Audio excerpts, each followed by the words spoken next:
Hey, what's going on, guys? Today I have something really cool that I haven't seen anywhere else on YouTube. There's a couple of videos on it that are a little old, but I don't think it has as much attention as it needs. Now, I was reading up about God's number. Now, this is the number that they gave to the Rubik's Cube, which is basically the lowest number of moves that it would take to put a Rubik's Cube back into its solved state from any given scramble, which is 20. It takes just 20 moves from any given scramble, well, at most 20 moves, as the most efficient method, to return any cube back into its solved state. Now, I found this to be very interesting, but of course, it does take more moves than that to return a cube back into its solved state because we use algorithms, and those algorithms have a set number of moves.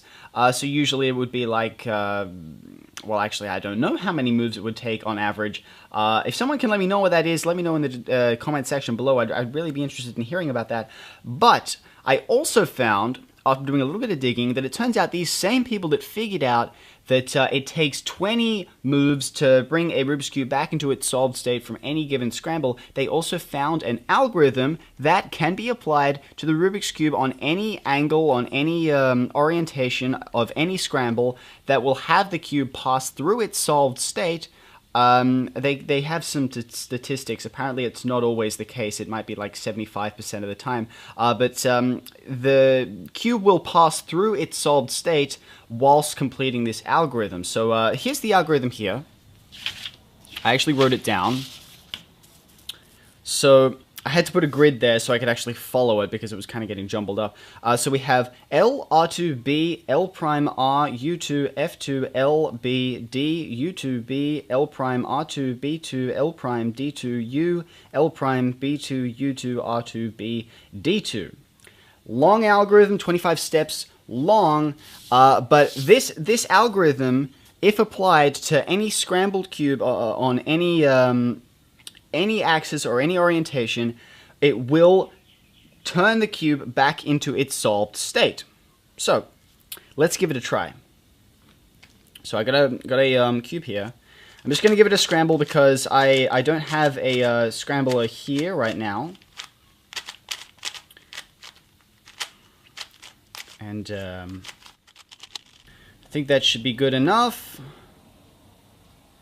Alright, so let's just give this a try and see where it ends up. Okay, so let's try the algorithm. So let's do L, R2, B,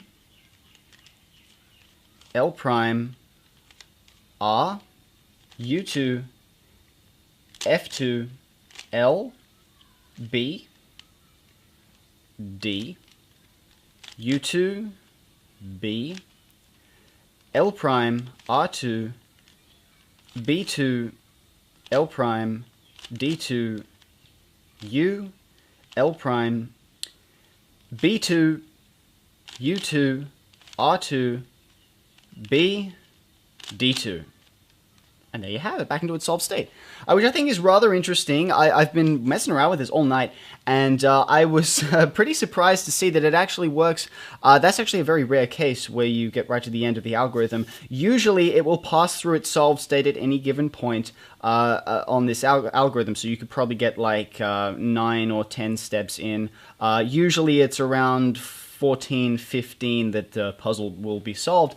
Just to prove that this works, I'm going to do it again. So let's just do another scramble here. You can try this at home. You can try this at home right now. If you have a Rubik's Cube, then you can give this a try yourself. If it's already scrambled, then you can follow along with me and give this a try. So let's just do a load of scrambling here. Okay, so that looks pretty good. So let's give this another try. So L, R2, B, L prime, R, U2, F2, L, B, D, U2, B, L prime, R2. and it's already passed through its solved state. So you can see I've got B2, L prime, D2, U, and the rest of the algorithm still to go. So that is the nature of the algorithm. It's not like any other algorithm where it will cycle the pieces. The cube will pass through its solved state along this algorithm. Now this, they have some statistics with them. I haven't been able to find them, but basically if you get to the end of the algorithm and the puzzle hasn't been solved, then all you had to do is go full circle and just continue with the algorithm from L all the way through.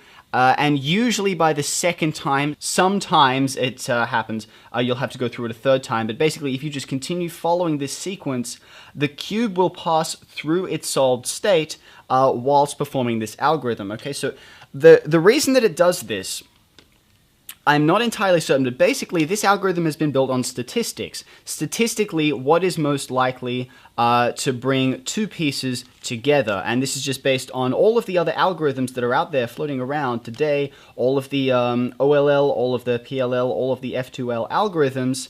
They all come together, and statistically, with this sequence of notations, you are more likely to get a, to bring just a couple of pieces together, so it will bring 2 or 4 pieces together.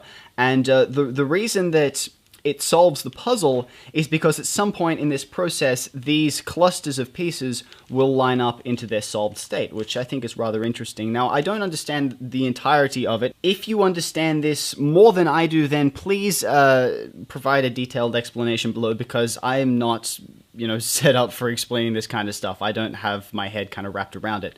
But anyways, hope you guys found this video informative. Give this a try for yourselves. Thank you guys for watching, and I'll see you all next time.